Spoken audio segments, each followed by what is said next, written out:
Men kimnidir tug'dirish uchun kelganim yo'q. Men ovqat chempionat qilish uchun keldim. Chempionat bo'ladi. Bizda birinchi raund lavash tayyorlash kerak. Lavash 370 grammdan ko'p bo'lish kerak emas. Kam ham bo'lish kerak emas. Ikkinchisi figurasi bir xil bo'lish kerak. Shundiga go bo'lmasam ketdik.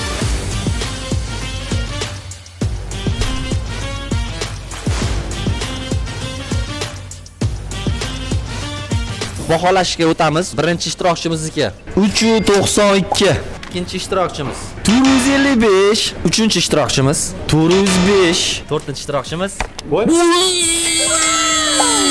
Lekin bizda bitta bu emas. Biz figuraga ham qarab baho beramiz deganmiz. Okaniki ko'rayotgan bo'lsanglar, mana qaranglar. Dumaloq dedim. Bir xil ketilindi. 370 gramm joy yurganingizga, figurasi chotki bo'lganiga tabriklayman. Akalar, sizlarga bo'lsa, men omad tilayman. Sizlar bo'lsa, bizani yarim finalimizga chiqdinglar. Bizda keyingi guruhni kutib qolamiz.